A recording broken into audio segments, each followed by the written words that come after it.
Hello नमस्ते, मैं शानू आप सभी का मेरे प्रोग्राम में मैं स्वागत करती हूँ।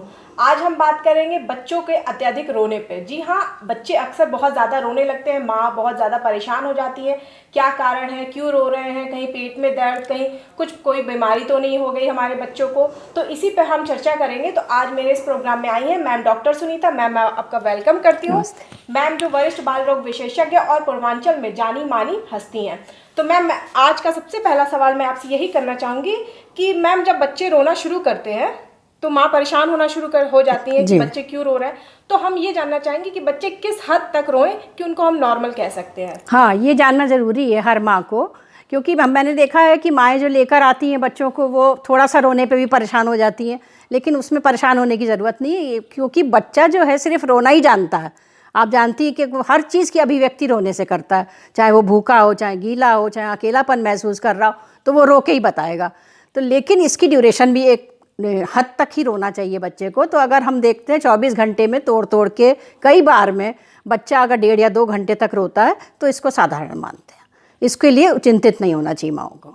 तो मैम ये तो हो गया कब तक रोना चाहिए। हम ये जानना चाहेंगे कि इसका मुख्य कारण क्या होता है। देखिए, इसके कई कारण हैं जो बच्चे लगातार रोते हैं। जो मुख्य कारणों में से एक मुख्य कारण है बहुत ज़्यादा भूखा होना बच्चे का, जो कि माएँ नहीं समझ पाती हैं, या फिर उसका बहुत शरीर को गीला रखना, या ऐसे वातावरण में उसको रख देना जैसे कि बहुत ज़्यादा गर्मी लगे या बहुत ज़्यादा ठंडा लगे। ये सब वातावरण की वजह से भी वो रो सकता है। और अकेलापन, आप ये सोचते हैं कि छोटा बच्चा अकेलापन महसूस नहीं करता, उसको एक कमरे में छोड़ दीजिए और हम बाहर चले जाएं, नहीं। अगर बच्चे के साथ में कोई नहीं रहता है तो भी वो बच्चा रो के अपनी बात को कहता है। तो इसके अलावा हमें और भी छोटी छोटी चीज़ें हैं जिन पे ध्यान देना चाहिए, और कारण है। और कारण में से ऐसा होता है कि छोटे छोटे दाने शरीर में निकल आते हैं, तो माँ को चाहिए पूरे कपड़े उतार के हटा के बच्चे को पहले देख ले, क्योंकि जैसे लॉकडाउन का समय चल रहा है, अगर वो निकलेगी भी कि बाल रोग विशेषज्ञ को दिखा ले तो इतनी आसानी से इतनी जल्दी पहुँच नहीं पाएगी।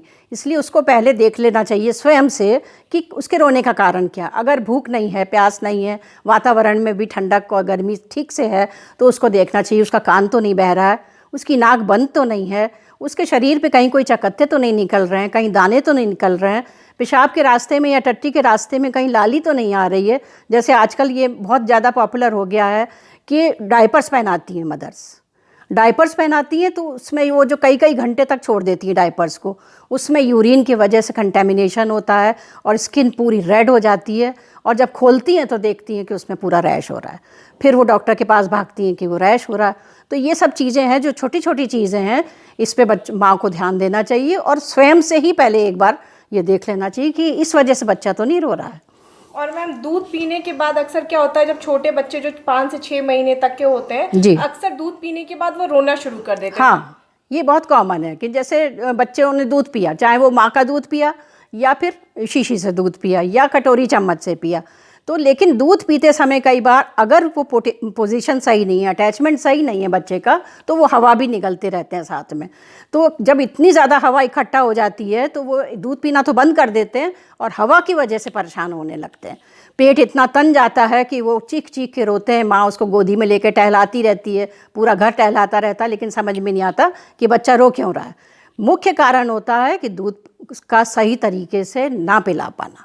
यानी अगर वो अपने बच्चे को सीने के पास या ब्रेस्ट के पास बहुत पास तक नहीं पकड़ेगी, दूर रखेगी, तो हवा खींचेगा बच्चा दूध पीते समय, और वो फिर शाम के समय कुछ घंटे बाद रोना शुरू कर देता है। मैम इसका निवारण क्या हो सकता है? इसके निवारण जैसे मैंने बताया कि कारण के हिसाब से निवारण करिए।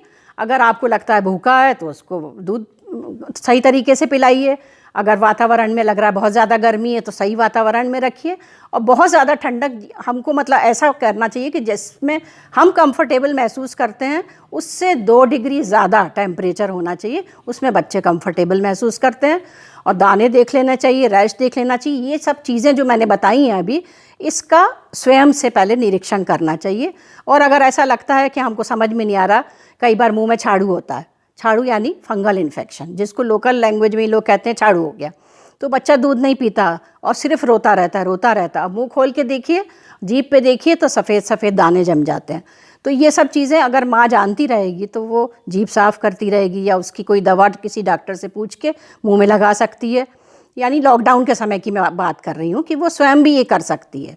और एक कारण है जो कि बहुत कॉमन तो नहीं है, लेकिन फिर भी दिमाग में रखना चाहिए माओं को कि अगर बच्चा पैदा होते समय देर से रोता है, यानी अगर 24 घंटे के बाद से रोना शुरू कर दे और 24 से लेकर 72 घंटे के बीच में लगातार रोता चला जाए, तो इसका कारण ये भी हो सकता है उसकी दिमाग की जो झिल्लियाँ हैं, मेम्ब्रेन्स हैं, मेनिंजेस हैं, उसमें सूजन आ रही है या उसके ब्रेन टिश्यू में स्वेलिंग आ रही है, जिसकी वजह से ये रोना है। अगर वह किसी बाल रोग विशेषज्ञ को दिखाएगी, अगर ये प्रॉपर हिस्ट्री बताएगी कि बच्चा उस समय नहीं रोया था, तो वो अन्य जाँचें करा के और उसको सही तरीके से दवा करेगा, जिससे कि उसका रोना बंद होगा। और मैम टिप्स बता दीजिए कोई। टिप्स यही है जो मैंने बताया कि अगर जैसे लॉकडाउन का समय चल रहा है या रात बिरात बच्चा रोता है, तो माँओं को ये सारे कारण पता होने चाहिए। और मैं कहती हूँ 90% केसेस में अगर माँओं को ये सब कारण पता रहते हैं, तो वो सारा निवारण खुद ही कर सकती हैं और वो इसका हल भी ढूंढ सकती हैं। और उसके बावजूद भी अगर नहीं होता है तो बाल रोग विशेषज्ञ को दिखाएं। मैम आज का हमारा ये सवाल है, क्योंकि अक्सर माँ ये परेशान रहती है और अक्सर ये जानना चाहती है, तो मेरा आज का सबसे इम्पोर्टेंट सवाल आपसे ये है कि जब बच्चा पैदा होता है तो उस वक्त माँ को, कितनी सारी माँ को दिक्कत होती है कि उनको फीड नहीं होती या दूध नहीं आता है, तो बच्चा रोना शुरू कर देता है, माँ घबरा जाती है कि उस समय क्या करें। हाँ देखिए, ज़्यादातर माएँ जैसे ही बच्चा पैदा होता है तो वो यही कहती हैं हमारे को अभी तो दूध होगा नहीं और हम दूध कैसे पिलाएं, तो वो ऊपर से शहद और जो सास चाहती है या नंद चाहती है या जो घर के बुज़ुर्ग चाहते हैं वो बच्चे को पिलाने लगते हैं। लेकिन मैं ये बताना चाहती हूँ यहाँ पर, क्योंकि फ़ोन कर कर के कई माएँ पूछती रहती हैं कि हम क्या पिलाएं, कि शुरू में जो गाढ़ा दूध पीले रंग का आता है वो पहले दिन केवल 10 ml एक टाइम में, यानी 2 चम्मच एक फीड में वो बच्चे के लिए पर्याप्त होता है। अगर आप सोचें कि बहुत ज़्यादा दूध होगा या बहुत ज़्यादा दूध हम पिला लें, तो वो उसकी ज़रूरत भी नहीं है उस समय।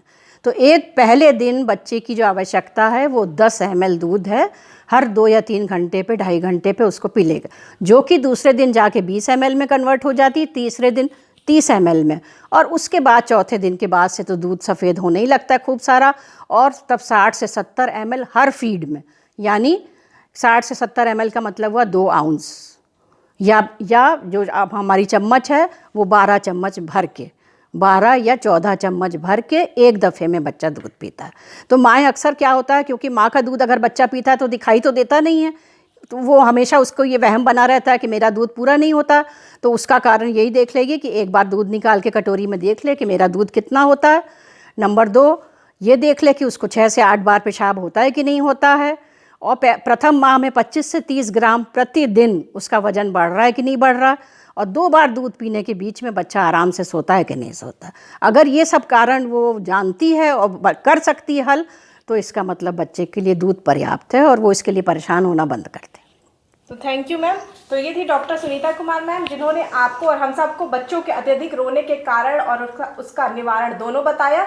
तो इसी के साथ मैं शानू आप सबसे विदा लेती हूँ, पर जाने से पहले कहूँगी ज़रूर कि मेरे चैनल को लाइक कीजिए, सब्सक्राइब कीजिए, और हाँ, अगर आपका कोई सुझाव या कमेंट है तो आप कमेंट बॉक्स में जाकर नीचे कमेंट करिए। हम उसको अगले बार जब हमारा इंटरव्यू होगा उसमें आपके क्वेश्चन का आंसर ज़रूर देंगे। धन्यवाद।